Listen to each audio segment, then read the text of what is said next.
Piggy. And I'm Kitty. And we are the bitches in Bitches Get Riches. We run an award-winning blog and podcast where we answer super depressing questions about life in a patriarchal capitalist hellscape. But we keep it light. That's right. And our massive egos require a steady diet of positive reinforcement, so you all need to do a lot of laughing and clapping over the next half hour. Thank you. Thank you. You have no idea what it is costing us emotionally to be this high energy at 10:30 in the morning. Good news for you, though. We're going to give you a lot to laugh at because we are going to talk about some of our financial fuck-ups and how they ultimately changed our lives for the better. Yeah.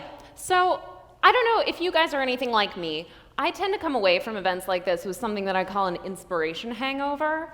I see all of these amazing fellow attendees and I'm listening to these speeches and I'm like, wow, these people are so put together. They're so good at what they're doing. They're so knowledgeable. I'm so impressed. And then I travel home again and I'm like, wait, I wasn't magically transformed into Paula Pant just by attending the conference. And so then I have to drown my sorrows in 1 to 2 Popeye's chicken sandwiches. Looks can be deceiving.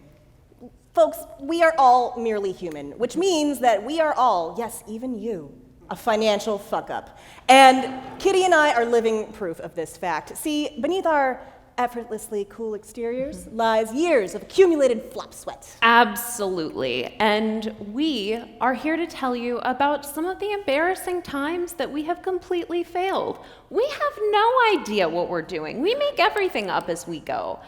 And we want you all to be in touch with your imperfect, authentic selves here at EconoMe. So we're just gonna fall on the sword first and tell you about all the ways in which we've messed up. You wanna get started? Yeah, totally. Now, we can skip by the big ones, right? Like every time I bought avocado toast. Oh yeah, do you want to skip the part where we chose to be born in a time of unprecedented income stagnation and general inequality? Yeah, skip that. Yeah. Okay, we're gonna go with the small stuff. We're gonna start with the smaller ones. Yeah. Start with the small ones. Okay, so I want to kick us off by talking a little bit about how you and I met. Mm-hmm. We were randomly assigned roommates in our freshman year at college, and we've been pals ever since. Guys, just live in a triple and hate your third roommate. It will forge a bond that will last a lifetime. So we both graduated from the same school at the same time in the spring of 2009. Not a good vintage, ladies and gentlemen. No, not at all. We graduated to a 10% unemployment rate, and we were competing for very scarce entry-level jobs with a lot of people who had a lot of experience and kids to feed. It was rough. My first year, I cobbled together some freelancing work and earned about $12,000. My rent was $850 a month because I live in a very high cost of living area, and to this day, I have no idea how I made that work. But I did. Slowly over time, I did grow my number of clients, but I just couldn't really keep up. I never made more than 30 grand as a freelancer. Now, during the 5 years when I was really struggling to get my start, I managed to save what to me was a huge pile of money, which was $600. I was proud of myself. And I was determined that I was going to use that money for my own self-betterment. Now, I grew up in a household where money was not really something that we talked openly about. Income and debt and things like that were taboo subjects. So I thought, hey, the one thing that I've consistently heard is that I should be saving for my retirement as early as humanly possible. How many of y'all heard that? Mm-hmm. So I was like, I'm gonna be a good girl and I'm gonna open up an IRA and I'm gonna put my precious $600 into it. Ladies and gentlemen, here's how well that performed. Now, when I made this investment, I had a computer that was my lifeline, my source of all of my work that was held together with duct tape. I was surviving on leftover bagels that my boyfriend brought home from his catering job. I could have put that $600 to so much better use. And instead, I did what I thought was the right and responsible thing, and it sat in this account pancaking, doing me absolutely no good whatsoever. You think that's bad? I'm gonna try and one-up you. You ready for this? That's so aggro, but yes. We're gonna do this. Bitch versus bitch. So, much like Kitty, I was raised in a household where my parents were like, listen, as soon as you get your first big kid job, contribute to your retirement account. And I was like, yes, I will do that. So I got my first big kid job. I opened my 401k, and then I dutifully, put as much in it every paycheck as I needed to get the employer match. And then I sat back on my laurels and celebrated what a goddamn adult I was. It took more years than I'm comfortable admitting before my boss came to me and said, so I noticed you had 100% of your retirement account in money market. And I was like, I know, I'm so good at retirement savings. And he was like, no, bitch, that's a bad thing. So it turns out that opening a retirement account is only step one of two. First, you have to open the account, and then you have to invest the funds. They get you on the second step every time. They get you every time. They get you every time. So I had been missing out on years of compound interest and investing gains, and finally, I educated myself, and I did a little research, and I allocated everything to an index fund. And I looked at the numbers, and would you like to know, return on investment not applicable. I didn't even know that was a thing, but Bet y'all didn't know it could say that. Yeah, it can. NA. So I missed out on a lot out of sheer ignorance. I thought I was being a good little retirement saver and doing what I was supposed to do by sticking it in there and ignoring it for a while, but it turns out I failed on the follow-through simply because I did not bother to understand and learn about the advice that I was given. Yeah, there is a common thread to both of these fuck-ups, which is that good advice is useless if you don't understand it. You guys are gonna hear so many really brilliant people telling you what worked for them, and all of these people are sharing this information because they genuinely think it's gonna maybe help someone like you. That said, the only real difference between good financial advice and bad financial advice is your life and how that advice would apply to it. So be careful, guys. Don't do what we did and just kind of blindly go I don't know, Mr. Money Mustache said that he was doing this, so I'm just going to blindly do that too. Don't do it. You'll get not applicable. All right, that was just the warm-up. Now I'm really gonna air my dirty laundry. Okay. You ready? Yeah, let's get intense. Okay. So when I had my first job, I got a promotion that came with a 12% raise. It's pretty nice. And then a couple years later, at the same company, I was promoted again. And it didn't come with a raise. And I thought to myself, okay, clearly it takes a while to fill out the paperwork, get that all in order. Yeah. So I was just waiting for that paperwork to go through. And I waited, and I waited. And then I was like, oh, well, clearly this raise part of the promotion is contingent on performance. So, must be, yeah. Yeah. So I was working, this harder job with more responsibilities and more duties and more tasks to do, and still the raise didn't come. So then I thought to myself, oh, clearly if the company could afford to give me a raise with my promotion, they would have already. So they must be really struggling, and I should just be a team player and back off. Yeah, hard times, Yeah, I'm sure. That's right. My employer had successfully negged me. So I finally, after 2 years, I got up the courage to go to my boss and ask for a raise. And I asked for 12%, just like I got with my first promotion. Ladies and gentlefolk, would you like to know what happened then? Not only did he agree to the raise, he gave me 25%. Because that motherfucker had just forgotten to give me a raise. That is the correct reaction, folks. I am also in the future. Thank you. Yes. Yeah, I thank you. had wasted 2 years beating myself up, losing out on all of that extra income and investment gains because I was too nervous and afraid to ask for a raise that was owed to me, that I had already earned. And I will, let me get the math on that. So carry the Everyone zero. stand back. Yeah. Someone bring out a calculator app just in case. It was a lot of fucking money. Yeah. And I will literally never get it back. I don't want to turn this into a competition. Oh, okay. However, Okay. I can top that. Oh. Hold my beer. Thank you. Also, I love this lady in the front was cracking up. I love it. Please be laughing at this because the alternative is that we're crying. Clap. All right, so when I auditioned for my first job, that is the correct verb, right? Audition. Yeah, you auditioned for I jobs, auditioned right? for my first job. My application asked me this question. No one had ever asked me to put a price tag on my own time before. And certainly no one had taught me how to answer that question. I'm 24 years old, as I mentioned, surviving on stale bagels and the dreams and wishes of youth. And this question terrified me. I was like, look how long this line is. How big do they think my handwriting is? Am I supposed to write it out like in words or numbers? Is this by the hour? What? I don't know what to do. None of my friends did either because nobody had work. So I sat down at my kitchen table and I started working backwards. I was like, okay, here's how much my rent is. Here's what my student loan repayments are, my food, my train pass. And you know what? To be kind to myself, I decided to add on a few extravagances, like the ability to order a pizza twice in a month. Yeah, I was ready to live the dream.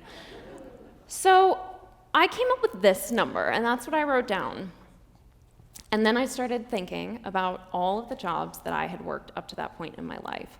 I had made $6.25 an hour as a camp counselor out in the hot sun watching people's children who are not well-behaved children. A fate worse than death. I had been working at one of America's busiest retail locations for $9.25 an hour, where I was on my feet. These jobs were hard.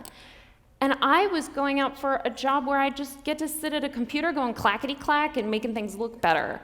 I was like, there's no way I can ask for more money than I'm already making. I just can't do it. And I panicked, and I did this.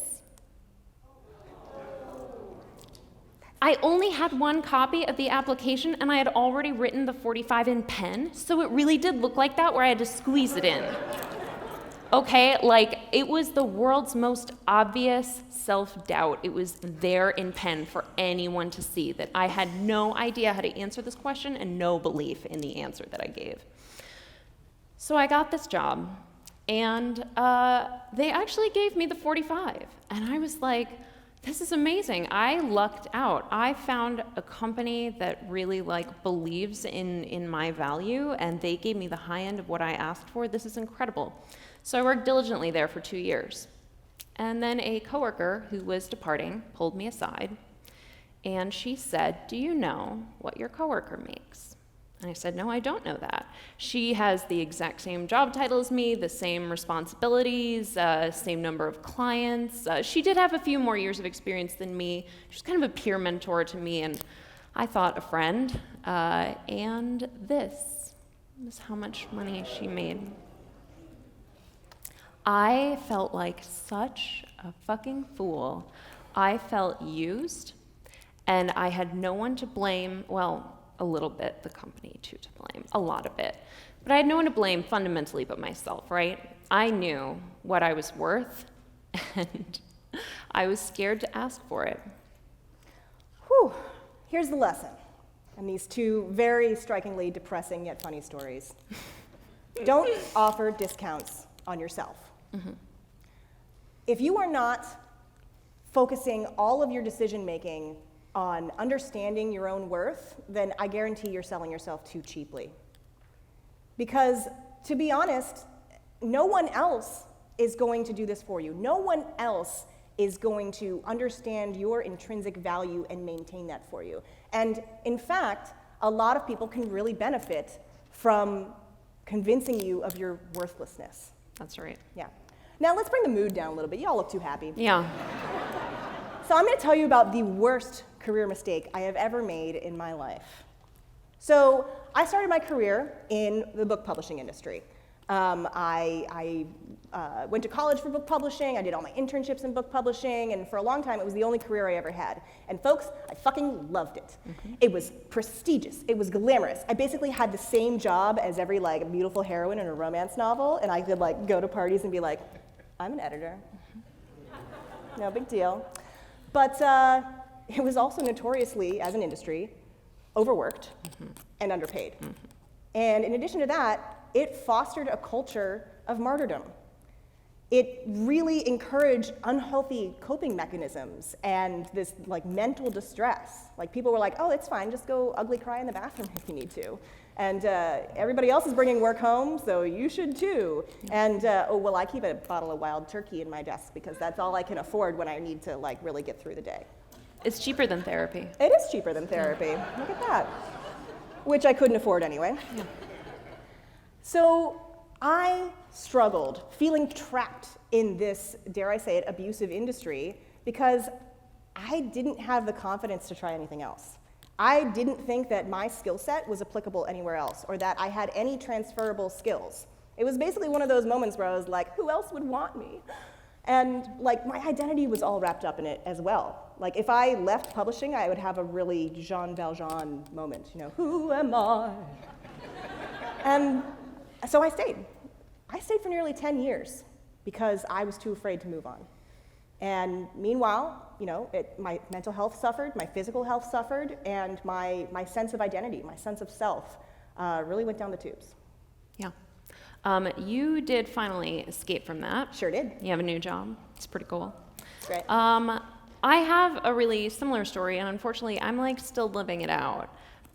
So I am burnt out.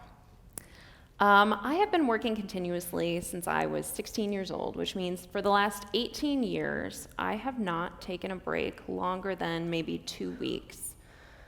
And I'm tired. I'm not burnt out in my job. I'm not burnt out in my career, but it's bigger than that. I'm burnt out in my life. I think we wake up every day with only so much of our best qualities to give to others, our creativity, our generosity, our patience. And every day for the last 18 years, I've been waking up and giving my best 8 hours to someone else. And that came at a cost. And that cost really crept up slowly on me. But I realized that basically I was getting so depleted by giving away the best of myself every day that I was kind of coming home and I didn't even have the energy for my hobbies. I didn't have the energy to be social with my friends because it's just, you have nothing left. And the most I could manage was falling into the couch and watching 90 Day Fiancé and criticizing the choices of the cast members, which, by the way, if you would like to see me after class, I have a lot of big opinions on Mike and Natalia. But I was not put on this earth to do that, despite how good I am at it and how right I am. I know that this wasn't what I was put here to do. And I think that's a feeling that a lot of people can probably relate to, feeling at some point in their lives. However, here's the sad part. I have realistically had the means to walk away for the last 2 years, and I haven't done it. And the reason is that I am a coward. When I'm unhappy right now, it is so convenient for me to be able to say, oh, it's because my coworkers are running me in circles, and it's because I have so many meetings today, I'm so tired. It's so easy for me to blame work. And when I take the work away, I'm also taking my excuse away. The only person who is responsible for my happiness becomes me. And if I can't manage to be happy, then there's something even more wrong, and that is really scary, and I don't want to deal with it. So I haven't been, which is why I'm still at my day job today. Here's the lesson. Playing it safe will only get you so far. if you're taking this protectionist, perfectionist, dragon sitting on a hoard mentality to your money, that's fine in your early career and in your early days. That can really help you. But later on, you need to realize that you are not meant to protect your money. Your money is meant to protect you. So you shouldn't be afraid to take a risk. You shouldn't be afraid to be a little confident, to try something new. Put yourself out there. I guarantee, well, no, I can't really do that, but I suspect it'll do you well.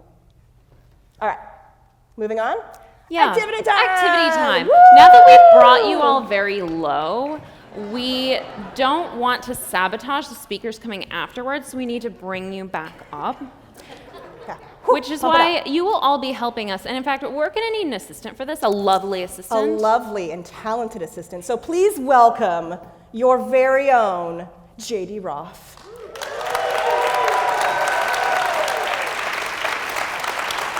J.D. will not only be our Vanna White, he will be our human t-shirt cannon. If you participate in this activity, he will be giving you a beautiful pink and black Bitches Get Riches tote bag. Yes, so feel incentivized. All right. So y'all are going to help me with something, and I'm not going to explain what it is because I enjoy cultivating an air of mystery. Is that a Book of Mormon? We're staying in a hotel. I needed something to write on. Free notebooks. Guys, there's so many blank pages at the end. I need something to write on. Waste not, want not, guys. All right. I want all of you to kind of come with me into your mind to the worst job you've ever had. I heard no, an easy. ominous. Okay, yeah. All right. You guys should think retire. of the meanest boss, the pettiest coworkers, the worst tasks, the most burnt out and tired you've ever felt. And keep this in your mind, and I'm going to ask you all to help me come up with a couple of words to describe that experience. What's our first one? First, we need an emotion. All right, we need an emotion to describe how it feels. Call it out. Come on, let's hear it. Scared, crushing. Oh, I heard degrading. Degrading. Degrading. I like that one. degrading. Yeah, let's JD, use degrading. Reward the. Who is degraded? All right, next we need I love adjective. it. What's the next one? An adjective. All right, an adjective. All right, so now we need you to find an adjective that describes company. how it feels to be at this company. Yeah. Soul. Soul sucking. That's really good. Let's have some more. Repressing. Repressing. On edge. I kind of like soul sucking. Yeah, you know, I really like soul sucking. JD, Who's our soul sucker? get that. Go on, jog, boy, jog. Run, JD, run. Good boy. Let's send him all over, make him so exhausted. Okay. All right, he's back there, so the next one's got to come from over All here, right. guys. All right, next we need a length of time. Okay, a length of time. How long does it feel when you're in this job?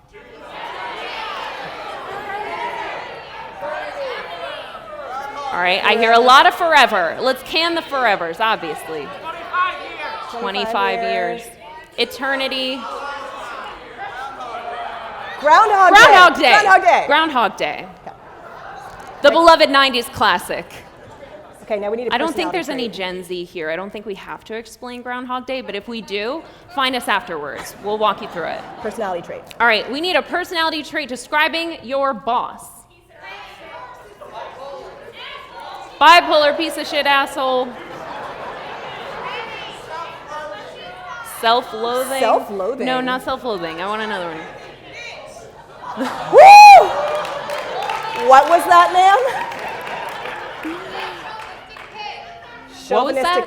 Chauvinistic pig. All right, let's do chauvinistic. I like that. I like that. Okay. All right. Next we need a verb. All right, we need a verb. So Piggy was describing how she would like kind of sit at her desk and like, you know, cry or like slip little nips. What are some of the unhealthy coping mechanisms that y'all have done in a bad job? Eat. Stress eating. Feel that. Stress eating. Cry in the bathroom. Online shopping. Ooh, that's online good. Look for your next job. I think I want that. Look for next job.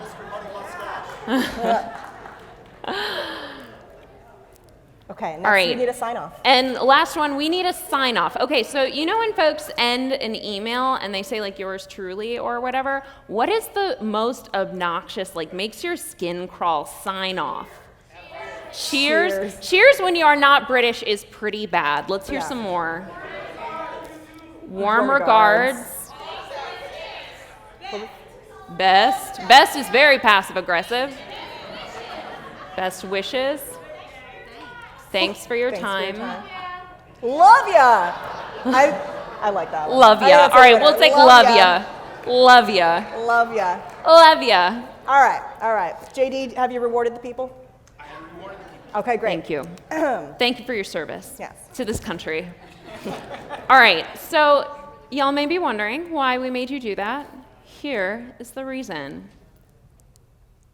I decided in advance while writing this speech that all of you were definitely going to inspire me. Is she? I've done a lot of soul searching, and I am trying to find my courage, and I think with your help, I'm gonna do it. I'm gonna quit my job.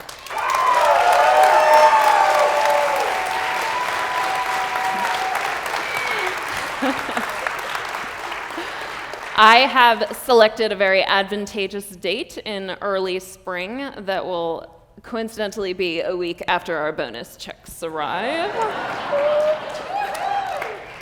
And when that time comes in this coming spring, I'm going to write my letter of resignation to my boss. Correction. You have all just helped her write her resignation That's right. to her boss. Now, if you think I'm not going to send what she's about to read, you have not met me personally. I am a darer, and I want to make sure that I am burning this bridge so that I cannot walk back over it ever again. So, my dear co-bitch, would you please, for the people, read my letter of resignation? Hi, Kay. I am writing to inform you with great degradation that I am resigning from my position as brand manager. My last date will be 2 weeks from today. My time with the company has been very soul-sucking. Although I've worked here for 6 years, it's felt more like Groundhog Day. I want to thank you personally for your chauvinistic actions. Working with this team has given me so many opportunities to look for my next job. Please, let me know if there's anything I can do to assist with this transition over the next 2 weeks. Love ya!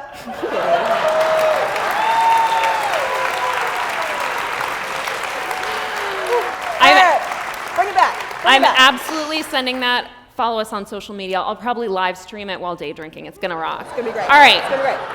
Sit down. Bring it back. Here is what we want you to take with you through the rest of the EconoMe Conference. You are not here to be envious, embarrassed, or afraid. No, ma'am, no. You are here to be your own authentic, courageous selves. Except for those of you who are here to sneak boxed wine with us into the hotel pool. We have a word for people like that. What is it? Goddamn heroes. Heroes. Guys, what we want you to take away from our failures. Remember, when you're hearing this excellent, interesting advice at this conference, make sure you are seeking a deep understanding of everything that you're told. Don't be scared to ask a question that you think might come across as stupid or too basic. Don't walk away unsure about stuff. This is your opportunity. Always remember to place your own value at the center of all of the decisions that you make. What works for other people isn't necessarily going to work for you, and that is fine. You need to pursue your own happiness because no one will do it for you. And finally, channel me, push yourself. Don't make the safe choice again and again. Try something new. Try something wild and different. Because every day when we wake up, life offers us a new opportunity to fix our mistakes, to learn from them, and to be better, to be bolder, to be braver. Bitchier. Bitchier. I like that. Guys, thank you so much for Thank having you us. so much. Enjoy Bitches the rest out. of the show. Bitches out.